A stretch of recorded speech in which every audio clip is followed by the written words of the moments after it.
રાધે રાધે. આજે આપણે એક એવા વિષયમાં ઊંડા ઉતરવાના છીએ જે મને લાગે છે કે આપણને સૌને ક્યાંક ને ક્યાંક સ્પર્શે છે. આધ્યાત્મિકતા અને જીવન જીવવાની કળા.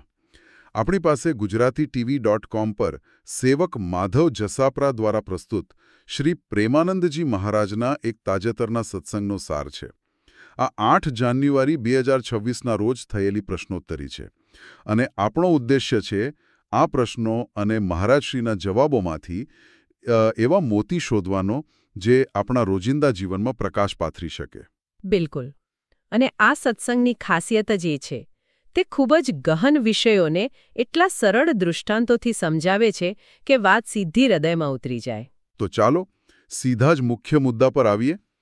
પહેલો જ પ્રશ્ન જે મને લાગે છે દરેકના મનમાં ક્યારેક તો ઉઠતો જ હોય છે કે ભાઈ જો આપણે પરમાત્માના શુદ્ધ અંશ હોઈએ તો પછી આપણને ખોટા કર્મો કરવાની વૃત્તિ કેમ થાય? ભગવાન આપણને રોકતા કેમ નથી? હા, આ પ્રશ્ન તો આધ્યાત્મિક યાત્રાનો પાયો છે અને મહારાજ શ્રી આનો જવાબ એક અદ્ભુત દૃષ્ટાંતથી આપે છે. તેઓ કહે છે, કલ્પના કરો કે ભગવાને આપણને જીવન, બુદ્ધિ અને શક્તિરૂપી 100 રૂપિયા આપ્યા છે. 100 રૂપિયા? હા, અને આપણને આ સંસારરૂપી બજારમાં મોકલ્યા છે. ઓકે, એટલે કે એક મૂડી મળી છે, એક સ્ટાર્ટઅપ ફંડ જેવું. બરાબર, એમ જ સમજો. હવે એ 100 રૂપિયાનું શું કરવું એ સંપૂર્ણપણે આપણી સ્વતંત્રતા છે. આપણે ઈચ્છીએ તો એનાથી ઠાકુરજી માટે મીઠાઈ અત્તર ખરીદી શકીએ, કોઈ ગરીબને ભોજન કરાવી શકીએ, અથવા તો એ જ પૈસાને જુગાર, દારૂ જેવી બાબતોમાં વેડફી પણ શકીએ. ભગવાનને હાથ આપ્યા છે, એનાથી કોઈની સેવા પણ થાય અને કોઈને તમાચો પણ મારી શકાય. પસંદગી આપણી છે. પણ આ દૃષ્ટાંતમાં એક પ્રશ્ન એ થાય કે ભગવાને આપણને એવા બજારમાં મોકલ્યા જ કેમ જ્યાં દારૂ અને જુગાર જેવી ખોટી વસ્તુઓ પણ મળે છે? શું તેઓ એવા વિકલ્પો વગરની દુનિયા ન રચી શક્યા હોત? આ ખૂબ જ તાર્કિક પ્રશ્ન છે અને અહીં સમજવાની વાત એ છે કે આ મૃત્યુલોક માત્ર ભોગભૂમિ નથી, આ કર્મભૂમિ છે. કર્મભૂમિ? હા, જો અહીં માત્ર સારા જ વિકલ્પો હોત તો પછી પેલી પસંદગી અને વિવેકનું કોઈ મહત્વ જ ન રહેત. ખરું ને? સાચા ખોટાની વચ્ચે પસંદગી કરવાની સ્વતંત્રતા મળે ત્યારે જ આપણા કર્મોનું મૂલ્ય અંકાય છે. જો આપણે શક્તિઓનો સદુપયોગ કરીશું તો પુરસ્કાર મળશે, સ્વર્ગ, વૈકુંઠ કે ગોલોક સુધી પહોંચીશું, અને દુરુપયોગ કરીશું તો દંડ મળશે. આ સ્વતંત્રતા જ મનુષ્ય જન્મનું સૌથી મોટું વરદાન છે અને સૌથી મોટી પરીક્ષા પણ. બરાબર. તો આ થઈ કર્મની સ્વતંત્રતાની વાત. પણ ઘણીવાર એવું નથી લાગતું કે જાણે આપણે કોઈ અદૃશ્ય દૂરીથી બંધાયેલા છીએ? આપણી કેટલીક આદતો, આપણા સંસ્કારો આપણને ખબર હોય કે ખોટા છે, છતાં આપણે એ તરફ ખેંચાઈએ છીએ. શું આ બધું પ્રારબ્ધ કે નસીબનો જ ખેલ છે?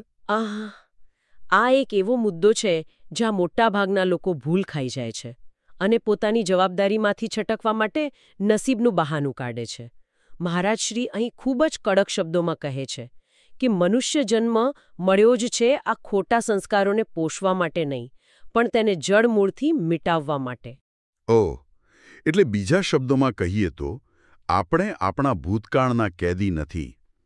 ઘણા લોકો કહે છે ને, હું તો આવો જ છું, મારી પ્રકૃતિ આવી છે.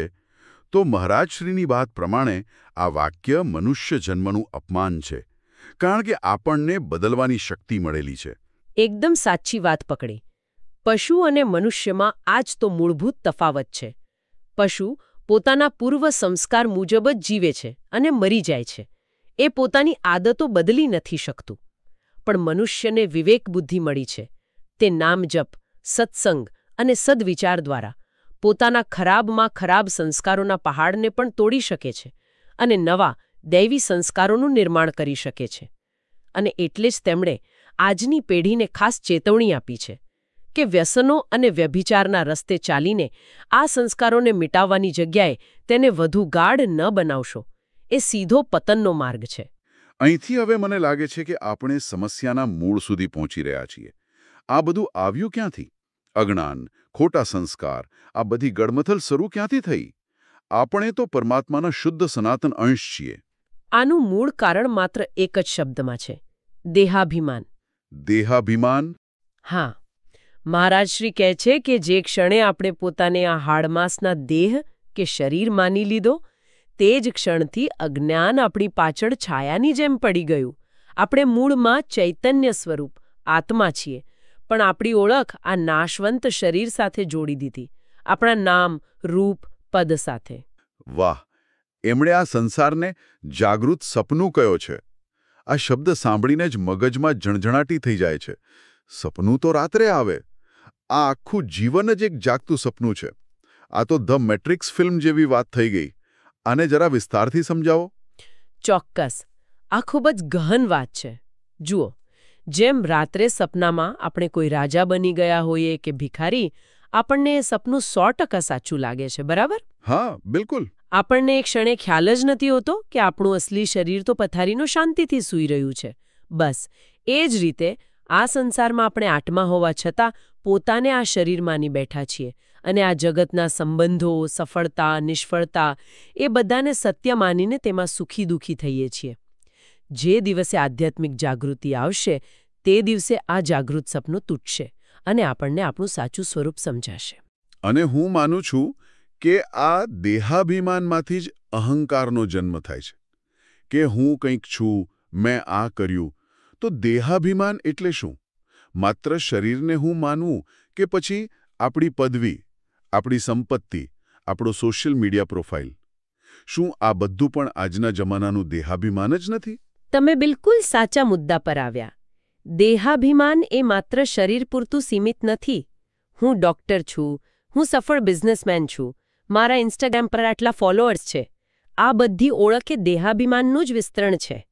અને આ અહંકારને મિટાવવાનો ઉપાય મહારાજ શ્રી બતાવે છે સમર્પણ. સમર્પણ. પણ આ વ્યવહારમાં કેવી રીતે કરવું? એમ સમજો ને કે આ કૃષ્ણાર્પણ મસ્તુનો ભાવ કેળવવો. એટલે જાણે કે તમે કોઈ કંપનીના સીઈઓ નથી, પણ એક બહુ જ વિશ્વાસુ મેનેજર છો. તમે બધા નિર્ણયો લો છો, ખૂબ મહેનત કરો છો, પણ અંતે બધો જ જશ અને નફો કંપનીના માલિકને જાય છે. તમે તો ખાલી નિમિત્ત છો. ઓકે. જે પણ સારું કામ થાય તેનો શ્રેય ભગવાનને આપો. પ્રભુ, તમારી કૃપાથી થયું. અને કંઈ ભૂલ થાય તો જવાબદારી સ્વીકારો. મારા દોષને કારણે થયું. આ ભાવ આવતા જ મેં કર્યું નો અહંકાર ઓગળી જાય છે. બીજો રસ્તો છે સૌમાં ભગવાનના દર્શન કરવા. જ્યારે સામેવાળી દરેક વ્યક્તિમાં તમને પ્રભુ દેખાશે ત્યારે તમે કોના પર અહંકાર કરશો? નમ્રતા આપોઆપ આવી જશે. આપણે અહંકારને સમર્પણથી ઓગળવાની વાત કરી, જે એક માનસિક ક્રિયા છે. પણ મહારાજશ્રીએ શું કોઈ એવી ભૌતિક કે વ્યવહારિક ક્રિયાઓ પણ બતાવી છે, ખાસ કરીને વૃંદાવન જેવા પવિત્ર ધામમાં, જે આ માનસિક સાધનામાં મદદરૂપ થાય? હા, બિલકુલ. તેમણે વૃંદાવનમાં રહેનારાઓ માટે એક ખૂબ જ સુંદર અને વ્યવહારુ દિનચર્યા બતાવી છે, જે મનને ભક્તિમાં જોડવામાં મદદ કરે છે. તેમણે કહ્યું કે બ્રહ્મ મુહૂર્તમાં ઉઠવું. બ્રહ્મ મુહૂર્ત એટલે? એટલે કે સવારે 2, 3 કે 4 વાગે. પછી સ્નાન કરીને હાથમાં માળા લઈને વૃંદાવનની પરિક્રમા કરવી. આ સાંભળીને જ શાંતિનો અનુભવ થાય છે, પણ સાથે એ પણ વિચાર આવે છે કે આપણા જેવા શહેરોમાં રહેતા લોકો માટે આ દિનચર્યાનું પાલન કરવું લગભગ અશક્ય છે. તો શું આપણા માટે કોઈ અલગ માર્ગ છે? તમારો પ્રશ્ન વાજબી છે. અને જુઓ, વૃંદાવનની દિનચર્યા એ એક આદર્શ છે, પણ તેનો સાર આપણે ગમે ત્યાં અપનાવી શકીએ છીએ. બ્રહ્મ મુહૂર્તમાં ઉઠવું એટલે દિવસની શરૂઆત દુનિયાવી ચિંતાઓથી નહીં, પણ પ્રભુ સ્મરણથી કરવી. બરાબર. પરિક્રમા કરવી એટલે પોતાના મનને પ્રભુની આસપાસ કેન્દ્રિત રાખવું. અને યમુના કિનારે જપ કરવો એટલે દિવસમાં થોડો સમય શોરબકોરથી દૂર શાંતિથી ફક્ત નામ જપ માટે ફાળવવો. સ્થળ કરતાં ભાવનું મહત્વ વધારે છે. પણ હા, વૃંદાવન માટે તેમણે એક વાત પર સૌથી વધુ ભાર મૂક્યો છે. એ કઈ વાત છે? એ છે આચરણની શુદ્ધિ. ત્યાં રહો ત્યાં સુધી કોઈની નિંદા ન કરવી, કોઈના દોષ ન જોવા, માત્ર પોતાના ભજનમાં મસ્ત રહેવું.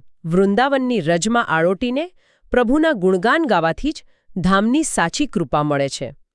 બાહ્ય ક્રિયાઓ કરતાં આંતરિક શુદ્ધિ વધુ જરૂરી છે. તમે જપની વાત કરી. અહીં એક દ્વિધા હંમેશા રહે છે.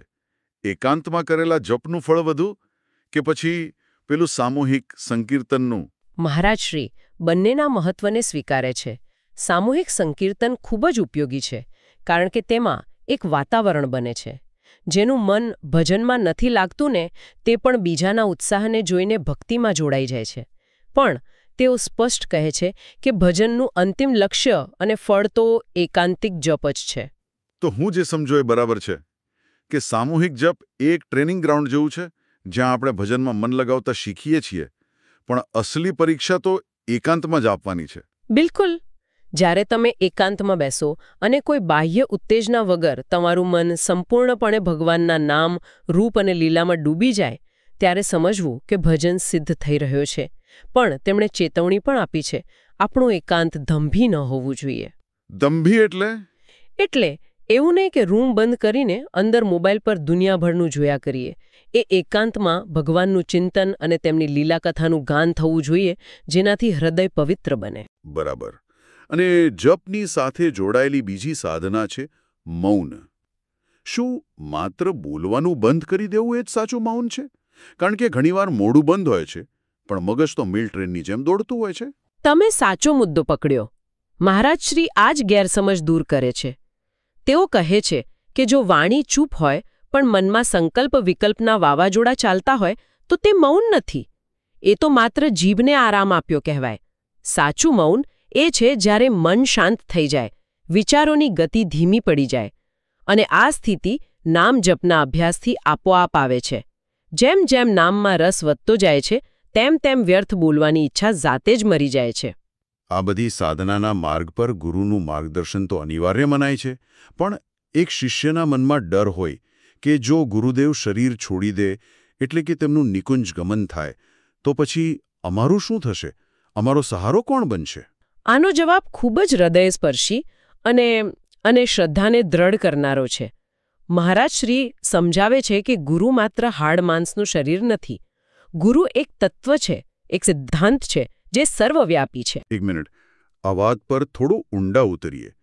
ગુરુ એક તત્વ છે એનો અર્થ એ થયો કે જેમ ગુરુત્વાકર્ષણ હંમેશા હાજર હોય છે, ભલે ન્યૂટન હાજર ન હોય, તેમ ગુરુ તત્વ પણ હંમેશા કાર્યરત રહે છે, ભલે સદ્ગુરુ દેહ સ્વરૂપે ન હોય.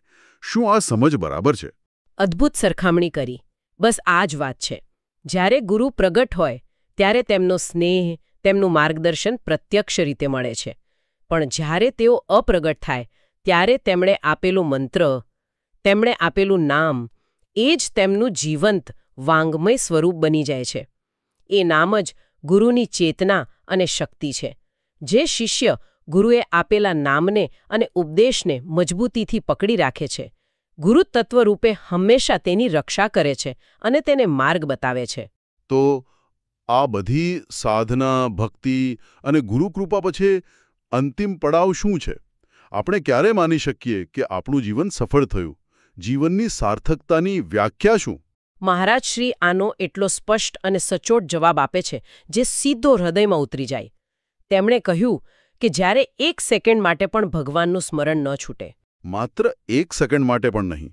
હા, ઉઠતા, બેસતા, ખાતા, પીતા, ચાલતા, ઓફિસમાં કામ કરતા, દરેક શ્વાસ સાથે, દરેક ક્રિયાની પૃષ્ઠભૂમિમાં જ્યારે ભગવત સ્મૃતિનું સંગીત અખંડ રીતે વાગતું રહે, ત્યારે સમજવું કે જીવન સાર્થક થઈ ગયું.